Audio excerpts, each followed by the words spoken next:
Commander! Take the Queen and her children into custody. Escort them back to the royal apartments and keep them there, under guard. None of the watch!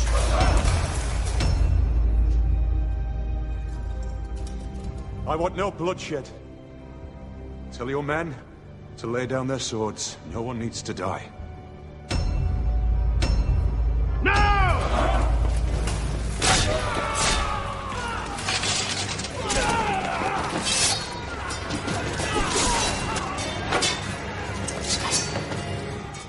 I did warn you not to trust me.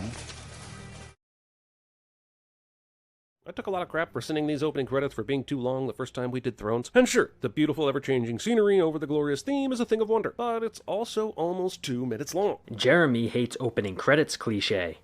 Lannisters, don't act like fools. Have you watched the previous 6 episodes, Sardo Numsa? Hold up. Before you go any further, I'ma just say this. Sinning this scene for any reason is worth at least 20 sins.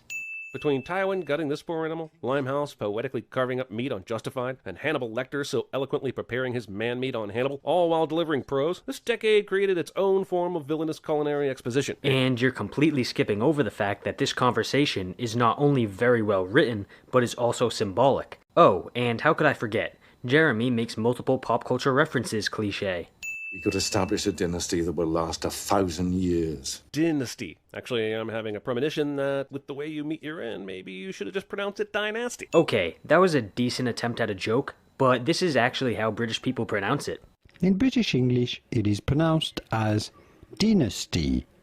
I need you to become the man you were always meant to be. Not next year, not tomorrow.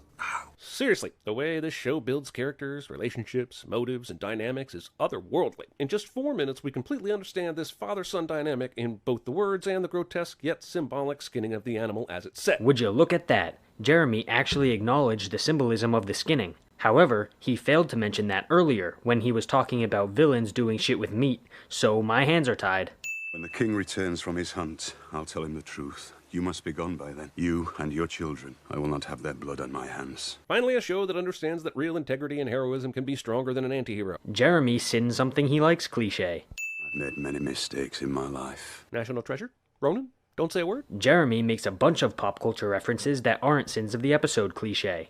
And only by admitting what we are can we get what we want. Nice try, squeezing some character work into this soft-core thronography. But there is no way Littlefinger would be spilling all this to his employees. Oh yeah? Why not? Just because you say so? You could actually look at this scene through the lens of the show wanting to establish that this is within Littlefinger's character. Just because you say it's not, doesn't make it true. Jack Gleason has some great moments on this show. His attempt to show grief in this scene, well, it's not one of them. If I'm being completely honest, I don't really see your issue with his acting here.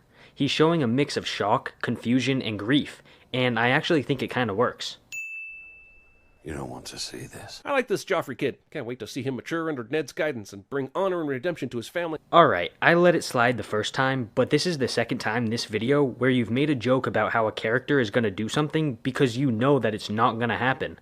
And it was good the first time because it was original, but now it's just kinda dumb. In the name of Robert, of the House Baratheon. I get this isn't exactly a democratic nation, but I would think having 1 or 2 witnesses here would be required, or at the very least, smart. You know what? I'm actually going to do something I don't normally do by kind of agreeing with you. In the book, they actually do have witnesses when Robert signs the order, and I honestly don't know why they didn't just keep that in the show. It seems like a weird thing to remove. Who gave the king this wine? His squire, from the king's own skin. His squire, the Lannister boy.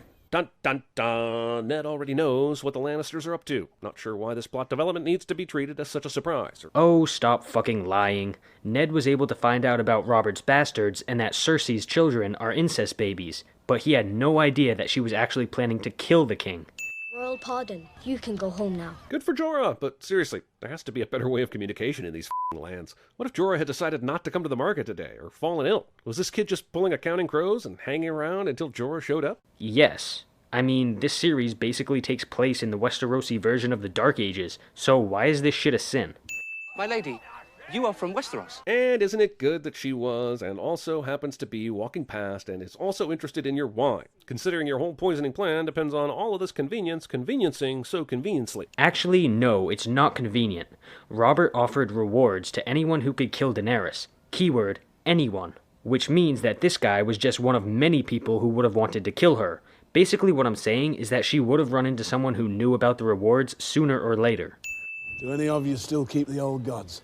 I do, my lord. Just Snow, then? No one else in this entire group has the same religion? Well, that's certainly convenient for expedited storytelling. Oh boy, I'm gonna have to go full nerd on y'all. The old gods are worshipped in the north, whereas the seven are worshipped in the south. Furthermore, there's a point made in the book that talks about how most common people, even in the north, don't worship the old gods. Only the High Lords do. Therefore, it actually makes sense that Jon is the only one to stand up here. Fuck, that was nerdy. Report to One-Eyed Joe in the stables. The locals call him Cotton-Eyed Joe, so be ready for lots of dancing. Jeremy makes a pop culture reference that isn't the sin of the episode cliche. What you suggest is treason. Only if we lose. The political process. I am the watcher on the walls. I am the shield that guards from the realm of men. Why do the stewards have to take these vows? They're glorified hotel maids. Stewards are still men of the Night's Watch, one way or another. Also, the show makes a point about how, when it comes to battle, even the stewards are involved in the fighting. Oh, Marvel DC crossover event. Yet another pop culture reference.